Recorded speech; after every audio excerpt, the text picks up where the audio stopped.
Okay, so I'm guessing you guys have probably seen a lot of people have changed their profile pictures to a Clippy. Have you guys been noticing that lately on social media? Bet a lot of people's profile pictures had been changed to a Clippy. Yeah, there's a reason for that. There is a reason for that. Louis Rossman put out a video. What was it? Was it a couple days ago? Yeah, Louis Rossman put out a video a couple of days ago about that.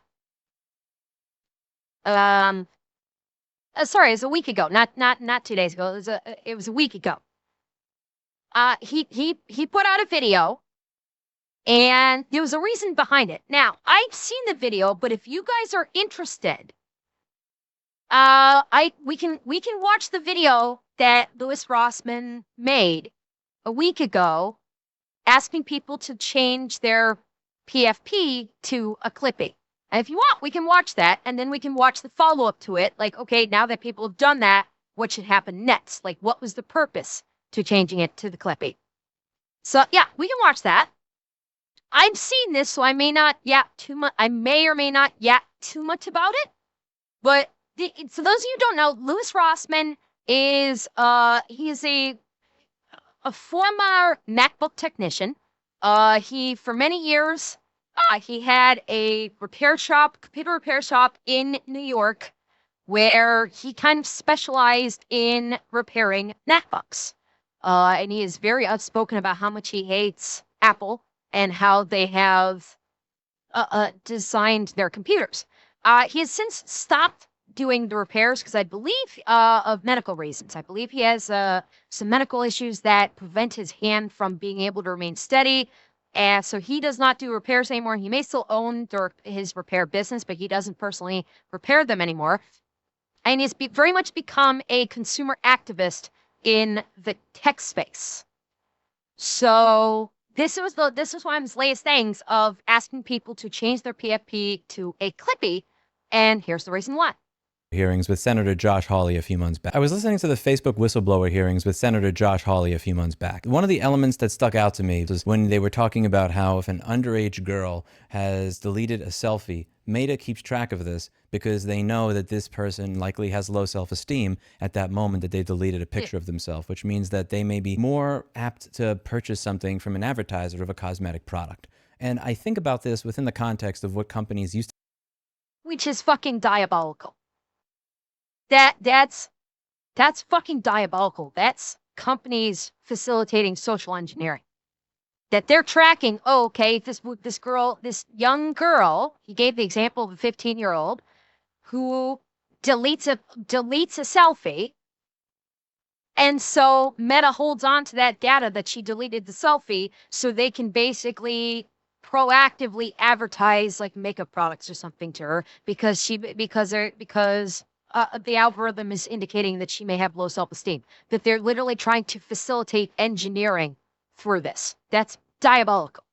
To get in trouble for, and what they do, or more importantly, don't get in trouble for today. I grew up in the 90s, a time when Microsoft had hell and fury fall down upon them because they bundled a web browser with their operating system.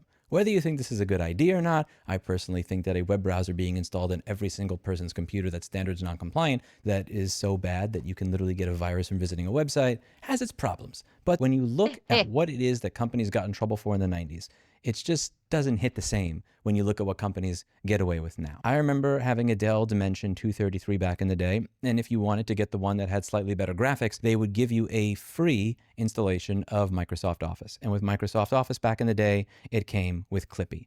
Whether or not you like Clippy and whether or not you liked Microsoft Office or having an operating system that had the browser built into it that could easily get you a virus when you visited other websites that were trying to invade your privacy, the one thing that you could say, unlike Facebook, who is trying to profit off of young girls that feel suicidal, Clippy simply wanted to help.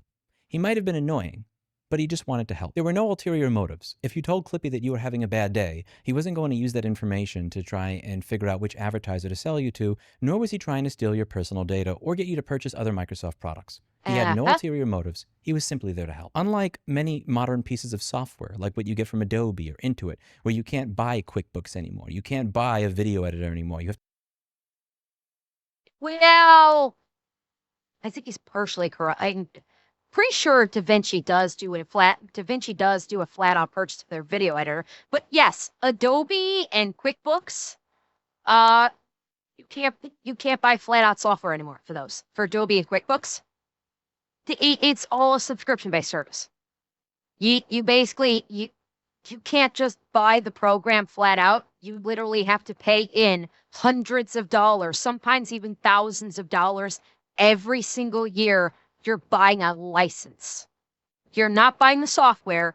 You're buying a renewable license each year. And so many software companies that basically have these large pieces of software like Adobe's Photoshop or Final Cut Pro, or QuickBooks's, financial software. Like all of that has gone the route of, oh, well, we're not going to sell you the software anymore. We're just going to sell you a license to use the software each year. Office is bad. I don't deny that. But Office you can still purchase flat out with the Home and Student. So far. Now, I don't know if they've gotten rid of Home and Student. It would not surprise me if Microsoft got rid of Office Home and Student and just went straight to 365 the whole way. But they used to at least sell Home and Student, which is one-time purchase. You get the bare bones stuff, which honestly is not even worth it anymore. Yeah, like Microsoft Office, unless you plan on utilizing it for collaborations, the online features such as the cloud storage or what have you, purchasing Microsoft Office just for the word processor, the Excel spreadsheet, or the PowerPoint presentation, it's useless. Antimine, there's at least one open source that is rock solid, and that's LibreOffice. LibreOffice is open source, and it is probably one of the most rock solid open source Office software on the market. It is exactly the same as Microsoft Office. It will do all the same stuff with maybe a few very minute differences that you, as the average consumer, probably won't even notice. So, I am not going to be renewing my Microsoft Office next month. I'm going to be looking for a new storage site to store my, secure storage. And I'm going to be switching over to either LibreOffice or, what was it? OpenOffice, I think. Those are the two best open source, Office, comparables. Yeah, I'm not gonna be paying Microsoft an annual fee anymore for the use of their Office programs and their cloud storage. I'll get a different secure cloud storage for important stuff, and then I'm gonna either get OpenOffice or I'm gonna get LibreOffice. OpenOffice I think is a better look to it, but anyway, it's. But a lot of these major software companies don't flat out sell the software anymore. All they sell is the only thing that they sell is a license that you have to renew every single year. You can no longer just do a one-time purchase for any of the software. To pay a subscription fee for it. If I were to boot up that computer that has not been used for 28 years and I wanted to start up Microsoft Word, I could do so without connecting to the internet. And Clippy would still be there, happy and enthusiastic as ever, simply wanting to help. Adobe is another example of this. This is a company that tried to twist people's arms into having AI and machine learning stuff go through their personal data. Not public data, not the speeches that I give, not my website or my blog posts or my videos, but my private data, the stuff that I'm editing. And there were people that were not able to get into their account until they agreed to this new end user license agreement. When they are looking for access to your data, they're doing so because they want to train an AI on how to do what you do without paying you, without your consent. Clippy simply wanted to help. When Clippy would ask Kevin, same. I use DaVinci. I use DaVinci Blackmagic for all my video editing for when I for my videos that I post on YouTube, I use DaVinci Blackmagic for free. For the free version has everything I need and more. And for my thumbnails, I use GIMP, which is open source, and it is free. And I use that for all of my photo editing, for like, or doing up my thumbnails. So if you're looking to do photo editing or video editing, DaVinci and GIMP, both sweet and do just as good of a job as Adobe does. You can do everything you need to do in DaVinci and in GIMP that you can do with Adobe's packages. And they're all free. They don't cost you a dime. If you wanted help with writing your letter, Clippy wouldn't even read the contents of your letter. He just wanted to offer suggestions. Game of Thrones had, I'm not going to spoiler alert, there's this Sons of the Harpy in season 5. They were these people that wore masks, and they pushed back against the new regime. And the purpose of the mask was to let the leaders know that when you see people with this mask, we are against you and your new regime, and we are going to push back against it as often as we can. And the worry with the Sons of the Harpy mask is that it starts with one person putting the mask on, and then somebody else gains the balls to put the mask on, and then 20 or 40 or 100 of them put the mask on. And once 100 or 1,000 of them put the mask on, there's nothing that the leaders can do at that point. Enough people have put it on, and enough people have come together with solidarity, and they're going to do something about it. Now, granted, this may not be the best analogy, because it was, spoiler alert, they were trying to bring back slavery, and they also were just bad people. Khaleesi kind of became a shitbag at that point, too. But besides, I think that Clippy is like a modern-day Sons of the Harpy mask. If you're tired of companies changing the terms of the sale after the sale and getting away with it, turn your profile photo to a Clippy. And what he's talking about is the companies changing the terms of the sale. That's in reference to not so very long ago, Adobe tried to change things up as to how you would get billed. They suddenly added in new terms of service where that you would have to allow Adobe to use anything you created in their software to train their AI and basically steal your content. And they pushed out this new update where you had to do a terms of service, and if you didn't agree to the terms of service, you couldn't use the software that you purchased because you didn't agree to allowing Adobe to use your art for their AI. And yeah, it got bad enough that lawsuits have been filed. I don't know if there was a result from those lawsuits yet.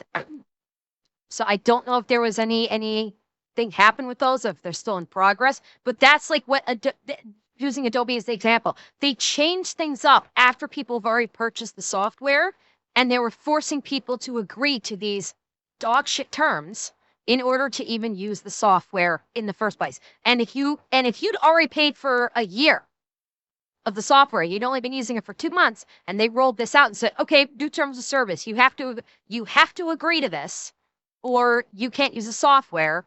And then you say, well, no, I don't. And then you try to cancel it.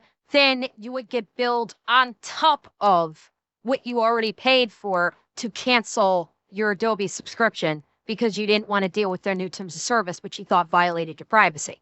And they would try to bilk you for even more money. If you're tired of companies that have the ability to reach into your house and ransomware your products, that they stop working unless you pay them again, claiming that that's legal. But then when Felix, to your point that the U.S. law currently lets companies do that, that's why the lawsuits are coming into play. Is I think people filed lawsuits with the intent to try and change things or set precedent in a court of law that they can't do this. I think that's what the hope is. And ransomware your products, that they stop working unless you pay them again, claiming that that's legal. But then when somebody tries to give you back access to what you bought and paid for, that's illegal. Change your profile photo to a Clippy. If you're tired of sex bots invading the comment section on a regular basis, and their comments always posting with no problem, but your comments being censored even when you're not saying anything that bad, change your profile picture to a Clippy. If Google, being one of the premier data mining companies on earth, not being able to tell that little fucking cat with 2 pillows next to it that they try to make look like an ass so that thirsty young men click it as they normalize sex trafficking on the platform that doesn't allow you to express an opinion bothers you, change your profile picture to a Clippy. And let them know that you're not happy. Clippy never tried to normalize sex trafficking. He just wanted to help. If you're tired of companies saying out loud that the reason they want to keep you from fixing what you bought and paid for is that may take money away from them, change your profile photo to a Clippy. I never expected to win the legislative battle. It would be nice if I did, but it was never something that I set as I need to do this or I'm a failure. What I always hoped to do was win the... Yes, Aranami. Yes. That happened to me. I had a while back, I had an HP printer, and the printer had the printer had an issue where I basically needed it was refusing to print, it was refusing to connect. The only thing that I could do with it was factory reset it. And at the time, I was foolish and I had the subscription service, the HP Instant Ink subscription service, because I didn't print that much and I had the low tier one. And I figured, well, it's, the cost per year is going to be about the same as one, regular pack of cartridges. So this is going to be, this should be just fine. And so I factory reset the printer one time when it stopped connecting, because sometimes if your printer won't connect to your computer, you have to facilitate doing a factory reset to get it to basically, start up fresh. When I did that, the printer all of a sudden did not recognize my ink cartridges. It did not recognize my account. It didn't recognize my account for it. And so that printer, because of that, was dead. I could not use the printer. Couldn't use the scanner. Couldn't do anything with it. I had workable cartridges in the printer, and it wouldn't work. And after that, I said, "Fuck this!" I got rid of the printer. Got myself a Canon laser. Haven't had a problem since. And I actually have not had to actually put a new cartridge in there beyond the starter cartridge that I'm still using. But more than that, HP now requires you, when you purchase a printer from HP, you have to create an HP account in order to use your printer. Now, I don't know if this has changed, but the last word that I got is if you were to buy an HP printer, when you get it home and you hook it up and you do everything to get it connected, in order to use your printer, you have to create an HP account and connect that printer to the HP servers, or it will not work. If you don't do that, you've just purchased a $100 or multi-$100 paperweight, because you have not connected your printer to HP servers. And that's why when I still worked in the business of dealing with computers and computer technology, every person I encountered that was looking at getting a printer, I would tell them, don't buy HP. I would steer them away from HP, and I would tell them why. I would give them the exact reasons why you don't want an HP printer. Because HP is a criminal organization. Their printers are absolute garbage, and honestly, their computers aren't all that great either. Yeah, anti-meme, yes. Brother, Epson, and Canon are all good printers. HP, absolute dog shit. I don't recommend anybody ever buy an HP printer. Heck, I a lot of times I don't recommend them buying an HP computer. I've had so many HP computers break down that have been brought into me that's not even funny. The only computers that break down more than HP are Acer. HP as a brand sucks. They make absolute dog shit technology, and their back-end stuff is disgusting. That I set as I need to do this or I'm a failure. What I always hoped to do was win the cultural battle, where all of you understand what's going on and you decide that enough is enough. If I ever have a chance in my personal life to push back against this, I will. You're maybe not going to send that email that you're supposed to send to Interso to tell them, oh, by the way, make sure this chip doesn't end up on Mouser.com. Here's an NDA, blah, blah, blah, the supplier agreement. Maybe you just forget to send that email. When there's a new consumer rights law that the senator that you work for is on the fence about supporting, and there's a lobbyist that's going to be against it that wants to have dinner. Whoops, maybe their invitation went to spam. I didn't see that. Sorry, boss. Maybe you quit before you create a fake paywall to test if your customers will pay again for what they already paid for. Or maybe when you send out that ransomware firmware update, you make it opt-in instead of opt-out. Whoopsie, if in some bizarro world it is actually illegal to make a thermostat work again, and this bastard of a CEO decides to try and get the individual in trouble, 10 cases to prosecute, only got time for 6. Maybe I just ignore this one. When a company CEO logs into their Slack and sees 10,000 Clippies looking back at them, What I hope occurs is that they intuitively understand that they no longer live in a world where they can get away with fucking over the consumer, that their employees, their partners are not going to be accomplices to this anymore, that they are alert and they are aware of what is going on, and they are going to politely but firmly push back against it. Every single one of those 10,000 people will be an obstacle to the anti-consumer practices and the anti-ownership practices, and it will no longer be another cog in the assembly line sending us all into a dystopia. There will be a moment where that one person who usually would not have a say in anything can be activated, and in that moment, keep the world from sliding further into a dystopia, or help push it forward in the opposite direction. But we all have to get together, and the first step is making it public that we know what's going on. That starts with a Clippy. On YouTube, if you're with me, I ask that you change your profile picture to a Clippy.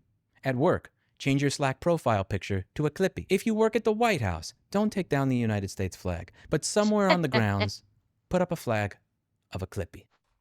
Clippy's a symbol that what used to be considered one of the worst annoyances in our life would now not only be welcomed, but for all of his flaws, celebrated as an idol. Because for all of these things that occur right now where there is negative malice of intent, I want to take away what you own. I want to take this back. I want to get your data. I want to sell you to an advertiser when I know that you're crying. Clippy just wanted to help. And if you were to turn him on today, unlike most cloud bullshit, he'd still work. Hulu Foundation is going to be announcing the winners to both the Future Home Bounty and the Echelon Bikes Bounty within the next month. Us offering 5,000 here, 20,000 there.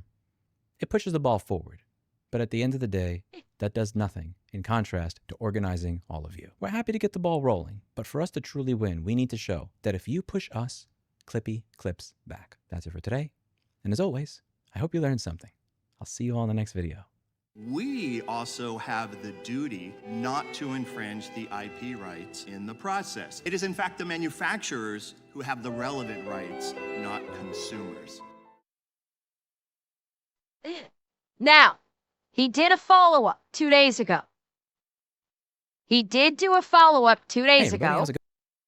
So why don't we take this follow-up is a bit longer, but he explains why he asked people to change their profile picture to a Clippy. So the first one was for context of this, because I saw the first one. This is the follow-up for what we're doing, why he asked people to change their profile picture to the Clippy. Okay? So, well, but he did kind of explain it, but you can see, you change your profile to a Clippy, now what? So this is like moving forward. Like, okay, you change your profile picture to a Clippy. That in and of itself probably isn't going to maybe do a whole hell of a lot. So this is going forward. Now that you've done it, what further action can you do to, to basically facilitate consumer rights? And Kick Mods, if you would please, could you fire off the Discord link for warrior fishing, if you please? No, I can't change my VTuber to a Clippy. I'm sorry, Sausage. I don't have that. And hope you're having a lovely day. So I'm not used to doing videos that are throwaway videos because I'm hallucinating paper clips, which is for a number of reasons I'm not going to get into in this video, that wind up doing better than anything I've done on this channel for 13 years. That's not usually what occurs. But it did. I figured that video would get the viewership of when I upload Maria's puppy. Like 10K views, whatever. It's a puppy. We move on. What am I trying to get done here? On this channel 7 years ago, there's a video I uploaded where I said it's 99% inspiration, 1% legislation. What I meant when I did that video is you have to change minds before you can actually change the law. And more importantly, even when you do actually get the law changed, which we have together done on this channel, whether we're talking about a bill that passed in New York State, a bill that passed in Minnesota, California, Colorado, which again, would have never happened without the help of all. Emailing and calling in when I asked you to, donating to the lobbying efforts, and making your friends and family aware. Even when those things pass, sometimes they don't even get listened to if there isn't enough pushback, if there are not enough people that care. One instance of this would be in California. There's a law that... Actually, you know what? Tomahawk? Okay, I'm going to turn Tangia back on. Be nice, you guys, but there is a Clippy Tangia available. Okay, I've got Tangia back up. There is a Clippy available in Tangia if you guys are interested. Passed that I think is great. It says that if you're selling a product in the state and you offer a lifetime license, but that can be taken away at any given time, you can't do that anymore. That's false advertising. That's illegal. I tested that law to see if it worked, again, with the help of all of you. And we figured out that that law is not real. Now we'd like to start a campaign to try and figure out how can we get this law actually enforced? How can we start to push the ball forward so that legislators understand how ownership is being eroded? And that doesn't necessarily happen unless people are actually aware of the problem, understand that it's a problem, and above all, feel like if they speak up about it, they're not wasting their time. There's this concept called slacktivism, and you'll see it come up on websites where people are more concerned with punching down than they are with actually trying to clean up their own corner of the world, because one of them is easy and one of them is not. Slacktivism means doing nothing, and I can imagine the type of person that is using that type of word to insult you because you change your profile picture to a Clippy is the same kind of person who's going to say, well, what's the point of putting your key in your car? That's not going to get you to work. Yeah, but it's a prerequisite, you fuck. The point of the matter here is that over the last 7 to 10 years of trying to advocate for right to repair and 13 years on YouTube, the one thing I've noticed that is the biggest cancer to any type of activism is apathy and believing that you're alone. That even if you are not apathetic, even if you are willing to fight for what you believe in, that you are the only one, so you're not going to get anywhere. And the weird thing is, no matter how many times I disprove this, no matter how many times I say, look what happens when 10,000 of you email in, we get a bill. Look at what happens when you email in and do this. Look at what happens when you participate here. People still believe that it's hopeless. They're not going to create any sort of real world change. And what I was hoping to do is get a different outcome if people realize that there are other people that think like them. There are other people that are actually willing to do something. I don't plan on just having you people turn your profile pictures to a Clippy. Just do that. Like that by itself doesn't do shit. What I plan on doing is getting each of you to realize that if you work together, things happen. I'll give you an example. Not the best analogy. Let's say that we're dealing with cars. There's this thing called following distance, at least in theory. In Texas, God knows how they drive. In theory, there's something called following distance for safety. Okay, side note, yeah, we've heard from the unsub guys that driving in Texas is an exercise in insanity. So, yeah, he's right about that. Following distance, at least in theory. In Texas, God knows how they drive. In theory, there's something called following distance for safety. So if I'm at a red light, I'm the fifth car. When the light turns green, I don't start moving immediately. The first car moves, and then after he's maybe like 1 or 2 cars following distance, again, in theory, we're in Texas here, the second car will then start driving. Then after that car is a little bit further away, the third car starts driving, and so on and so forth. There's a following distance. And because of that, while the first car is moving, the second, the third, the fourth, the fifth, the sixth, the eighth, they're all not moving. And with heavy traffic, it gets worse and worse and worse. What if there was a way to have 0 following distance and still drive safely? Let's just assume that that was possible. Everybody would start moving at the same time. That's what I'm trying to do here. I want all of you to move at the same time. I'll give you an example. Let's say that you work at a national grocery store chain or a national department store that is very, very popular. And they have these little wheelchair carts for people who are elderly or disabled to be able to get around the store and shop. I've seen these from time to time. Let's say that this thing costs, I'm just going to throw $10,000 per. And let's say that when the power button breaks, the company that comes by to fix it wants $8,000 or $9,000. So a lot of them are broken. Now, if you're just the employee who's there and you're listening to the repair person come by and go over this, you may not care. Now, let's say you've watched my channel for a little bit and you've gotten into right to repair and you've made things work again that the manufacturer said would cost $2,000. You got it to work for $20 and you felt the excitement that I hope you felt when I put the channel banner fan spin and started doing those 1,000 repair videos. You may think, nah, that's kind of bullshit. I don't like that. But you may not tell your manager about it if you... By the way, just for reference... That I hope you felt when I put the channel banner fan spin and started... Those that may not understand this, the banner of fan spin, one of the biggest things is most of the MacBooks that he got in on it at his repair shop usually were just like dead. And after he facilitated the board repair on the MacBook to test it, he would plug the MacBook into power. And if the sand spun up, and we've got fan spin, it works again. So he would say that like in every video. So that's where the banner of fan spin comes into play. Started doing those 1,000 repair videos. You may think, nah, that's kind of bullshit. I don't like that. But you may not tell your manager about it if you don't think your manager's going to care. Even if you tell your manager about it because your manager cares, your manager may not care if the purchaser that chooses which of those chairs that they buy is not going to care. Even if the purchaser says, let's see if we could find somebody else, even if it costs $100 or $200 more for the chairs, it's worth it if we're able to fix them. He may not care if the board of directors is not going to care. But if all of them know at the same time that we're on the same page, we are tired of living in an anti-ownership society. Check. We're tired of living in a society where we subscribe to everything and we own nothing. Check. We're tired of being told it costs $8,000 to fix a fucking power button. Check. Because, by the way, in the medical industry, something similar to that. In this video I go over, there's a $35,000 hospital bed. And when the little motor dies, it's like $250 or $500. They got to replace the whole thing for $35,000. Anyway, that's an aside.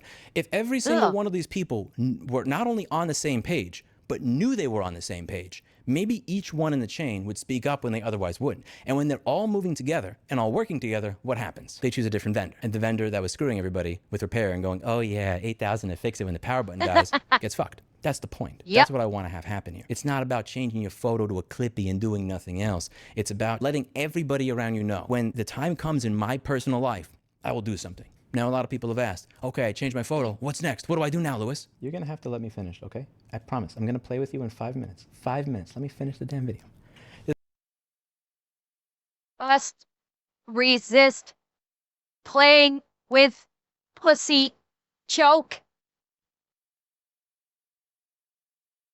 I didn't do it, chat. He's gonna play with his pussy after the video. Sorry, I couldn't resist. It was just the urge was too strong, because you know how I get with my urges regarding pussy.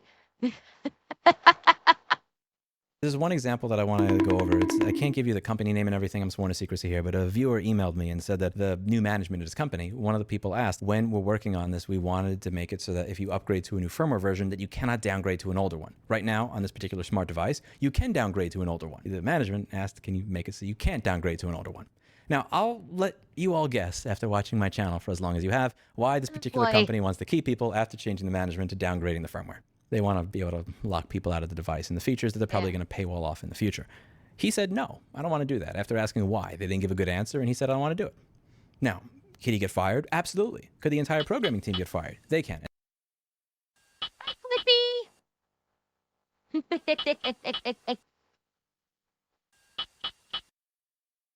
Now that is a good use of the tangent.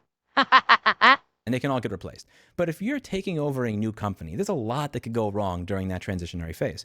And you want to have the least amount of bumps in the road possible. A programmer saying, I'm not going to do that, that you then have to fire to replace, is a bump in the road. Is one bump in the road going to stop everything? No. Is 1,000? Maybe.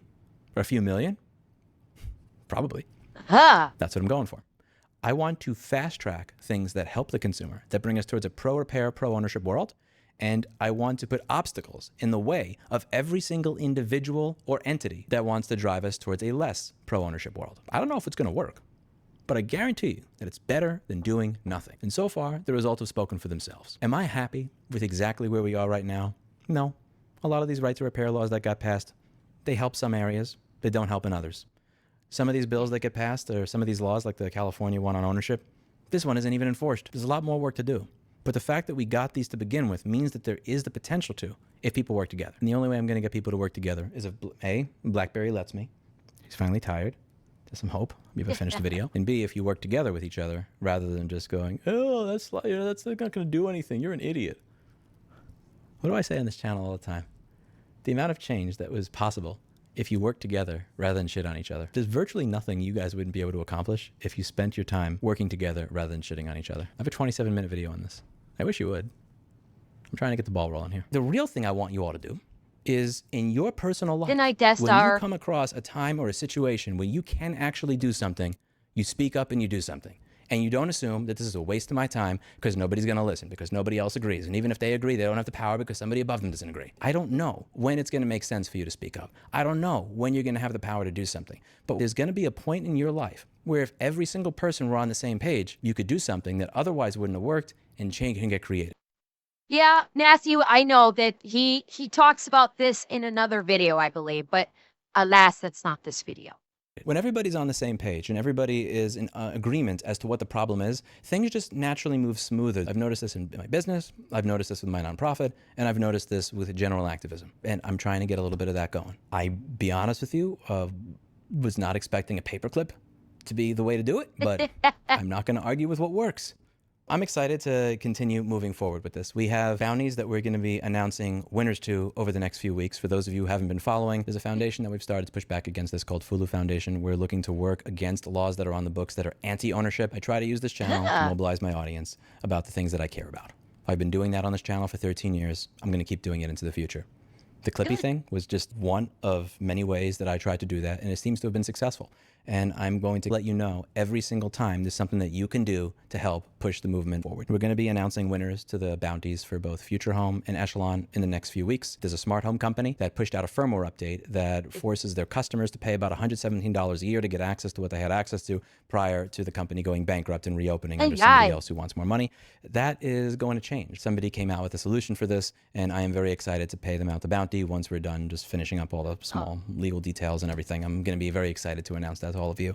With Echelon Bikes, this was something that you could use with third-party applications without having to subscribe to their thing. They took that away in a firmware update. You can't use it with the third-party apps anymore. Somebody figured out a way to fix that buggy firmware update that disables you from having access to what you bought and paid for. I'm going to assume that Echelon didn't want to do things that way because they're honest and good people. So I'm going to assume that that's a bug and that they're going to, who knows, maybe they'll even reimburse me on the bug bounty once it's paid out. But we found somebody to get around that, and we're going to be paying them out a bounty as well, and I look forward to announcing that.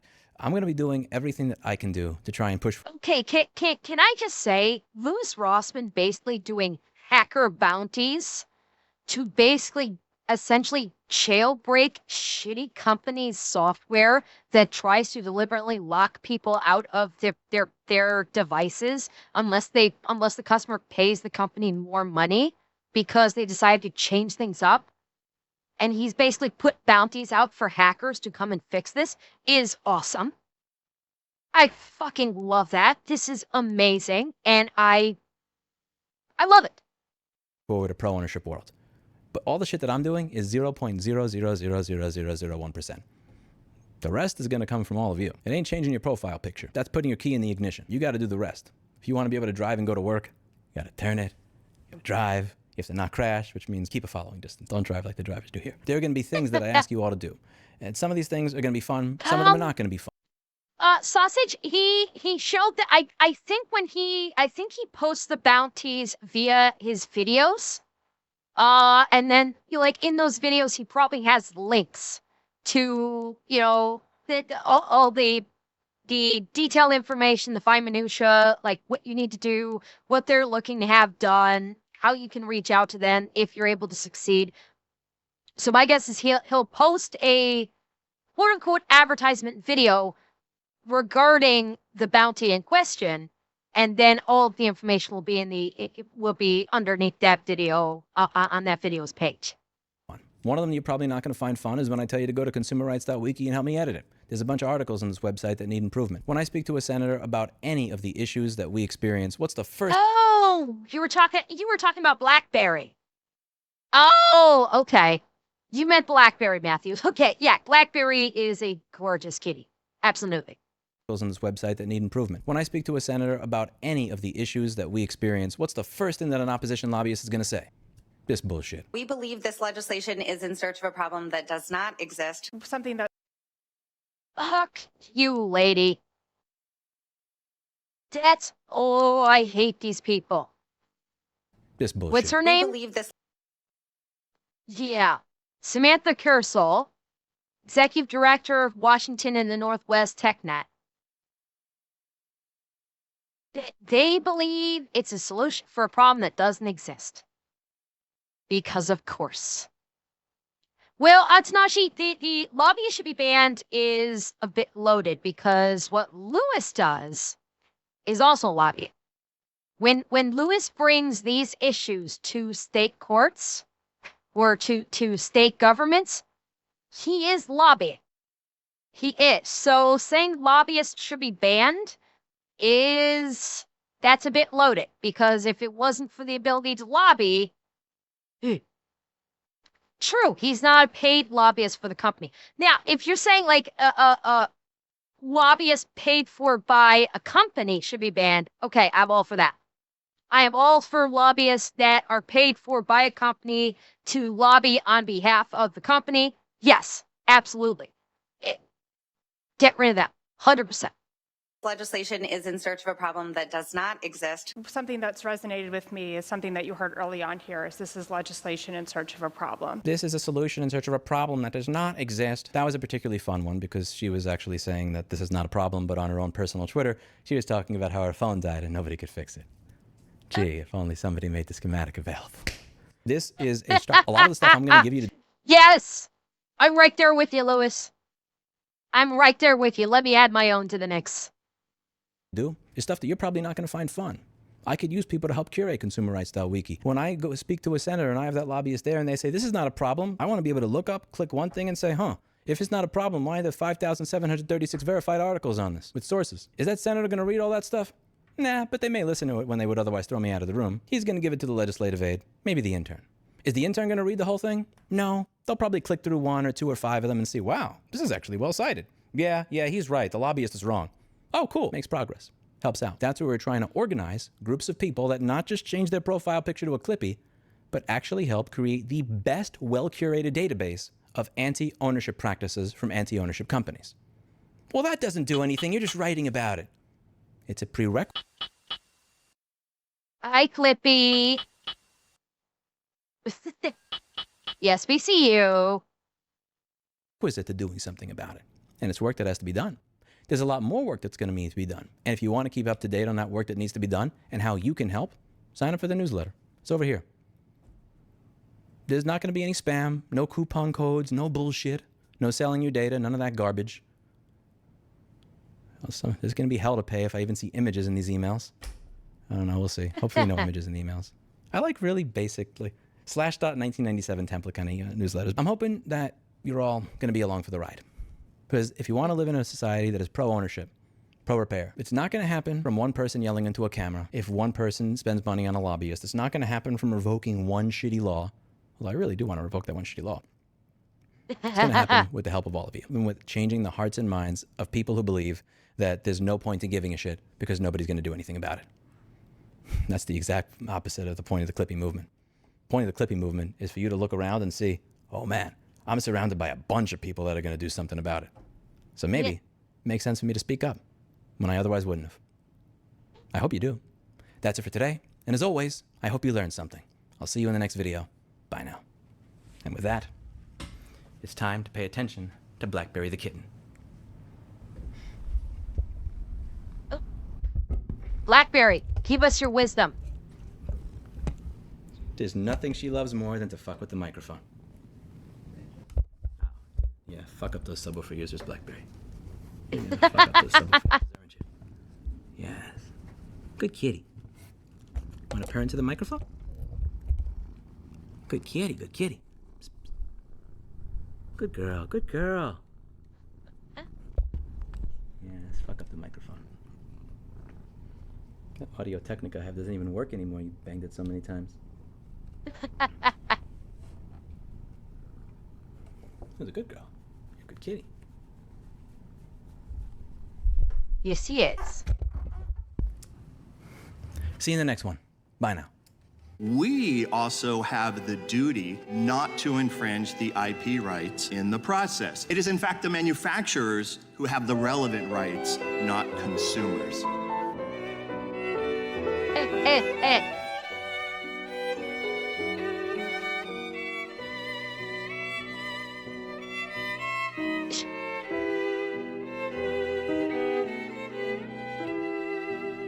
So that is what the Clippy movement is all about.